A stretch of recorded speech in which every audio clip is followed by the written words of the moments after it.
है 10 का व्रत का एक इंपोर्टेंट क्वेश्चन है जो 2000 कब आया था, 2019 में आया था और 2024 में आया था। ठीक है, यह क्वेश्चन वेरी मोस्ट इंपोर्टेंट है, इसको अच्छे से करना है। क्वेश्चन क्या है, सिद्ध कीजिए कि किसी व्रत की किसी व्यास के सिरों पर खींची गई दो स्पर्श रेखाएं परस्पर समांतर होती हैं। ठीक है, आई बात, अच्छे से क्वेश्चन पढ़ लो पहले। सिद्ध कीजिए कि किसी व्रत के किसी व्यास के सिरों पर खींची गई दो स्पर्श रेखाएं परस्पर कैसी होती हैं, समांतर होती हैं। तो पहले हमने क्या बनाया, व्रत बनाया। ठीक है, हमने क्या बताया अभी आपको कि व्रत के केंद्र से व्रत की परिधि तक खींची गई लाइन को हम क्या बोलते हैं, त्रिज्या। क्या बोलते हैं, त्रिज्या। आई बात समझ में। और त्रिज्या को हम आर से प्रदर्शित करते हैं। अभी बात समझ में। और व्रत के किन्हीं दो बिंदुओं से खींची गई रेखा को हम क्या बोलते हैं, जीवा। और व्रत की सबसे बड़ी जीवा को हम क्या बोलते हैं, व्यास। व्रत की सबसे बड़ी जीवा कहां से होकर जाएगी, व्रत के केंद्र से होकर जाएगी।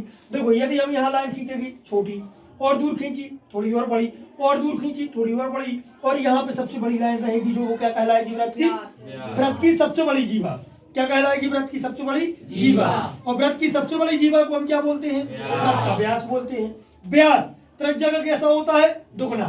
व्यास त्रिज्या का कितना होता है, दुगना। त्रिज्या व्यास की कैसी होती है, आधी। आई बात समझ में।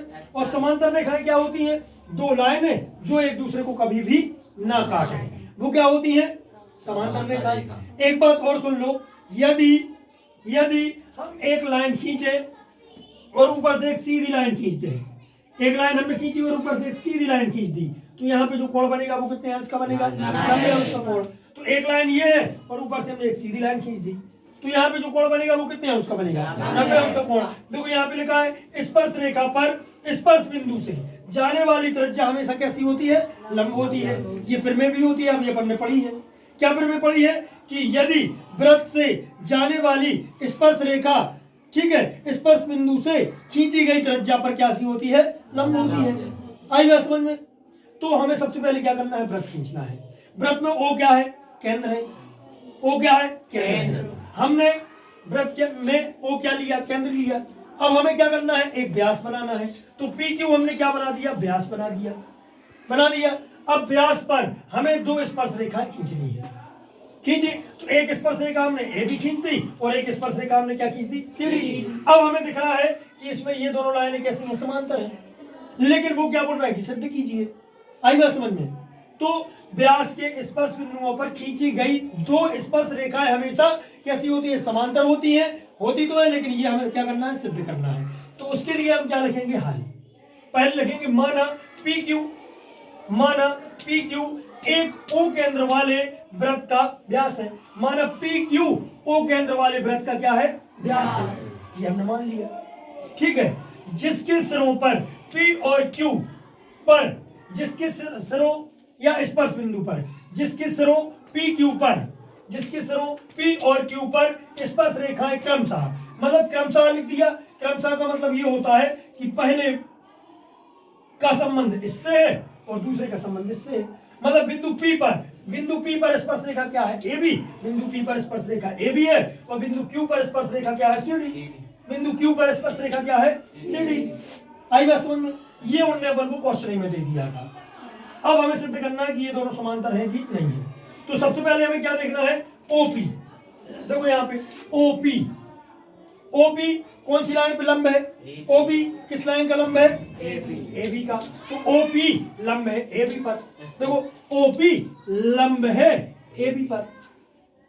कैसे पता चला हमें ये पता है कि स्पर्श रेखा में एक स्पर्श बिंदु होता है और व्रत के केंद्र से यदि उस स्पर्श बिंदु को मिलाया जाए तो वो क्या कहलाएगी, त्रिज्या कहलाएगी। और यदि स्पर्श बिंदु के लिए हम व्रत के केंद्र से मिला रहे हैं तो वो त्रिज्या है, और वो त्रिज्या हमेशा स्पर्श रेखा पर कैसी होती है, लंब होती है। इसलिए मैंने ये लिख दिया। अब जब ये लाइन और ये लाइन एक दूसरे पर लंब है तो यहाँ पे कोण जो बनेगा वो कितने है, उसका बनेगा, उसका कोण बनेगा कि नहीं बनेगा। तो मैंने इस कोण को ये लिखा पहले, OP लंब है AB पर तो जब ये दोनों लंब हैं तो कोण OPB, कोण OPB कितने अंश का बनेगा? 90 अंश का। कोण OPB कितने अंश का बनेगा? 90 अंश का। बीच बीच में P है तो कोण P क्या हो जाएगा? 90 अंश का हो जाएगा। कोण P की बात कर रहे हैं हम। आप चाहो तो यहाँ पे कोण P बस भी लिख सकते हो, ठीक है, लेकिन यहाँ से चल रहा है कोण OPB कितने अंश का है? सीढ़ी पर। OQ लंब काय पर है? OQ लंब है सीढ़ी पर, है कि नहीं है? देखो इसी प्रकार OQ लंब है सीढ़ी पर।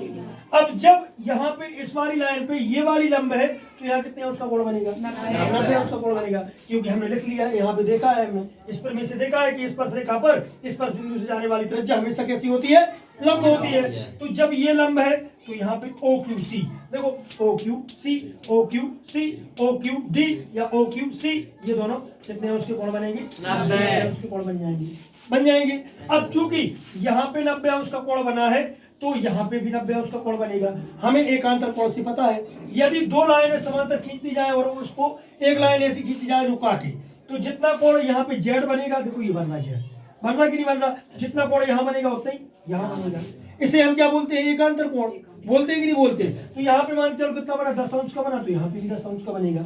तो ऐसे भी अपन देख सकते हैं। और चूंकि ये वाली लाइन इस वाली लाइन पर लंब है तो 90 अंश का बनना ही है यहाँ पे। तो ये क्या हो गया? सॉरी कौन सा कोण? OQC कितने का आ जाएगा? 90 अंश का आ जाएगा। ये यहाँ पे 90 अंश है, यहाँ पे 90 अंश, एक पक्ष बराबर है तो ये दोनों बराबर हो जाएंगे। ये दोनों हमने बराबर लिख दिए। दोनों के मान कितने हैं? 90 अंश। जब यहाँ पे 90 अंश का कोण बनेगा और यहाँ पे 90 अंश का कोण बनेगा और यहाँ पे 90 अंश का कोण बनेगा, तो ये वाली लाइन इस वाली लाइन इन दोनों लाइनों पर कैसी होगी? लंब होगी। और जितना कोण यहाँ बनेगा उतना ही कोण यहाँ बनेगा। ये दोनों कोण सेम रहेंगे जब, तो ये दोनों लाइनें कैसी हो जाएंगी? समांतर। वो कभी एक दूसरे को काटेंगी नहीं, क्योंकि इनका गैप कैसा होगा? एक जैसा होगा। आई बात समझ में? तो यहाँ पे 90 अंश का कोण बन रहा और यहाँ पे 90 अंश का कोण बन रहा है। इसका मतलब ये है कि ये दोनों लाइनें कैसी हैं? एक दूसरे के समानांतर है। तो हमने सिद्ध कर दिया कि ये भी समानांतर है सीढ़ी के। यही तो हमें सिद्ध करना है।